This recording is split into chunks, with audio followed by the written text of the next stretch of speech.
दिन पहली बार मैंने देखा कि मेरी जेठानी मेरे देवर की मालिश कर रही थी। मेरा नाम नताशा है और मेरी उम्र 24 साल है। वैसे तो मेरी जेठानी से अच्छी खासी बनती थी, पर इस बात के बारे में उन्होंने मुझे कभी नहीं बताया कि उनका देवर जी से चक्कर है। और कुछ हद तक तो यह बात सत्य भी है कि जेठ जी कभी शराब से दूर ही नहीं होते। वह तो सुबह उठते ही पीने लगते हैं और शाम तक पीते। जो आदमी बेवड़ा होगा उसकी बीबी उससे खुश कैसे हो पाएगी। मैं तो देवर जी का मोबाइल देने के लिए गई थी, लेकिन मैंने दूसरी मंजिल की छत पर यह सब नज़ारा देखा कि जेठानी से बड़े प्यार से देवर जी के दोनों पैरों पर मालिश कर रही थी। मैंने अभी कुछ सीढ़ियाँ चढ़ी थी कि मैंने उनको देखा तो मैं वापस आ गई। मैं जानती थी कि उन दोनों के बीच में अभी क्या कबाब में हड्डी बनूं, इसलिए वापस आकर अपने कमरे में बैठ गई। रात ज़्यादा हो गई थी तो मेरे पति देव आए और खाना खाकर लेट गए। मैंने उनसे प्यार करने की इच्छा जाहिर की तो वह उस दिन बहाना मार गए और बोले, आज ज़्यादा पी रखी है तो मुझे तो नींद आ रही है। मैं भी पलटकर सो गई। आज मैंने सुबह सुबह चाय बनाया और 1 कप चाय मैंने जेठानी जी को भी दी तो वह काफ़ी खुश हो गई, क्योंकि आज तक मैंने जेठानी जी को कभी चाय नहीं देती थी। हमेशा वही बनाकर मुझे दिया करती थी।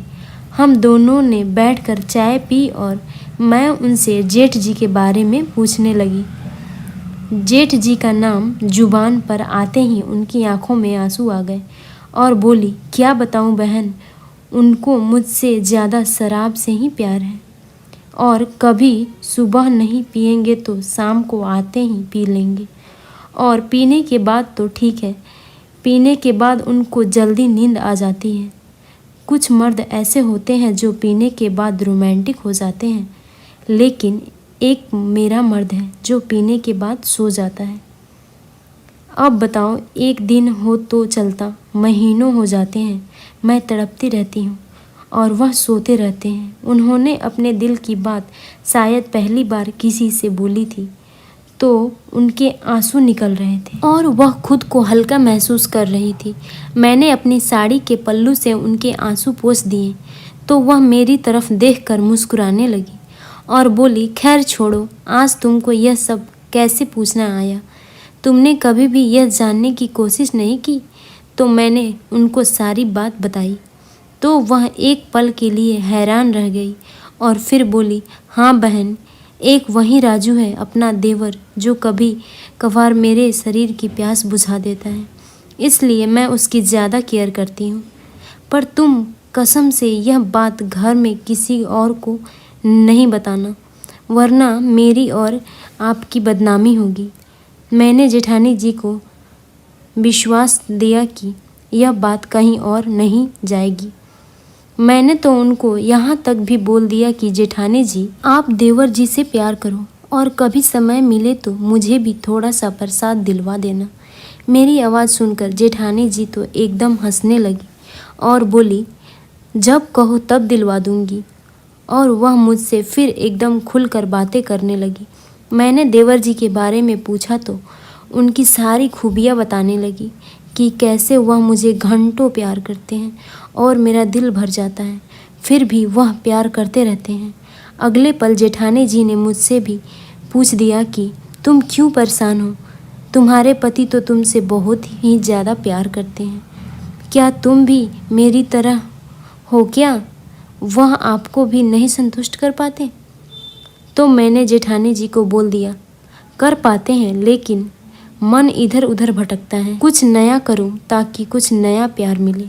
जेठानी जी मेरी बात को समझ गई और वह बोली, आज रात को प्लान बनाते हैं, फिर दोनों मिलकर थोड़ा थोड़ा प्रसाद ले लेंगे। उस दिन पूरा दिन मेरा खुशी से बीता, क्योंकि मेरे मन में वही सारे शब्द वाक्य चल रहे थे जो जेठानी जी ने मुझे बताया था। और उस दिन मैंने जल्दी जल्दी से अपना खाना बनाया और उस दिन मेरे पति खाना खाने के बाद जैसे मेरे पास सोने लगे, उन्होंने मेरी कलाई पकड़ी और बोले, कुछ हो जाए मैं उनसे कल की गुस्सा थी तो मैंने भी बोल दी मुझे नींद आ रही है। वह समझ गए कि मैं उनसे कल का बदला ले रही हूँ, तो वह भी करवट बदलकर दूसरी ओर सो गए। मैंने उनसे इसलिए कहा था क्योंकि मुझे छत पर जेठानी जी के साथ देवर जी के पास जाना था। लगभग 5 मिनट के बाद मैंने देखा कि मेरे पति खराटे मारकर सोने लगे और मैं चुपके से उठी और जेठानी जी के पास गई तो वह बोली, हाँ बस अब समय आ गया है कि हम दोनों छत पर चलेंगे, क्योंकि देवर जी हमेशा छत पर ही सोते थे। बेचारे की बीबी तो है नहीं, अकेले सोते हैं, लेकिन उनकी भी किस्मत तेज़ है कि उनको 2-2 बीबियाँ मिली। जेठानी जी की बात सुनकर मैं मुस्कुराई और दोनों जीने के रास्ते छत पर चढ़ने लगे, क्योंकि तब 10 बज रहा था और घर में सभी लोग सोने लगे थे। मैं जानती थी कि मेरे पति एक बार सो जाए तो वह सिर्फ सुबह को ही उठते हैं, इसलिए मैं उनकी ओर से निश्चिंत थी। अब मैं पीछे पीछे जेठानी जी के चलने लगी और हम लोग जाकर देवर जी के अगल बगल में बैठ गई। देवर जी भी शायद सो रहे थे, तो जेठानी जी ने भी उनको जगाया नहीं और उनके पैर दबाने लगी। कुछ सेकंड बाद पैर दबाने के बाद देवर जी उठकर बैठ गए और मुझे देखकर हैरान हो गए। उनके मुंह से बस यही निकला, भाभी जी तुम भी यहाँ? तो जेठानी जी ने उनको सारी बातें बताई और बोली, आज से यह भी तुमसे वही उम्मीद लगाकर आई है जो मैंने आपसे पिछले 2 साल से लगा रखी है। तो देवर जी हल्का सा मुस्कुराए और बोले, ठीक है। फिर तो जैसे क्या हुआ, मैंने उनका एक पैर दबाने लगी। मुझे भी अच्छा लग रहा था। अब देवर जी अपने पैर समेट कर बैठ गए और मैं जेठानी जी उनके बाजू में सट कर बैठ गई। अगले पल देवर जी के दोनों हाथ मेरे और जेठानी जी के अंगों को ऐसे छू रहे थे जैसे कोई फल देने वाला फल छू छू कर देखता है तब खरीदता है। शायद देवर जी के इस एहसास ने मुझे अपने पति से ज़्यादा मज़ा दे रहे थे, तो मैं सिसकियाँ भर रही थी और जेठानी जी तो जैसे उनकी बीवी हो, वह उनसे इस तरह से पेश आ रही थी और देवर जी हम दोनों को प्यार कर रहे थे। छत पर काफ़ी ठंडी हवा चल रही थी, इसलिए वह प्यार और दुगना लग रहा था। करीब आधा घंटा तक वह मुझे और जेठानी जी को प्यार करते रहे।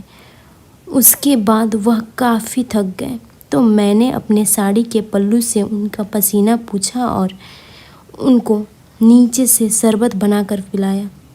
तो उन्होंने बोला, थैंक यू भाभी। मैंने बोला, कोई बात नहीं, आपने मुझे इतना सब प्यार दिया तो इसमें धन्यवाद की क्या बात है। और मैं नीचे उतर आई, लेकिन जेठानी जी अभी भी उनके पास बैठकर बातें कर रही थी। मैं समझ रही थी कि जेठानी जी उन्हीं के पास सो जाएगी, क्योंकि जेठ जी तो उस दिन कहीं बाहर गए थे। इसलिए मैं उतर आई, क्योंकि मेरा पति तो नीचे सो रहा था, तो मुझे तो चिंता थी और मैं वापस आकर अपने पति के पास सो गई। ऐसे ही नई नई मज़ेदार कहानियाँ सुनने के लिए हमारे चैनल को सब्सक्राइब करें। धन्यवाद।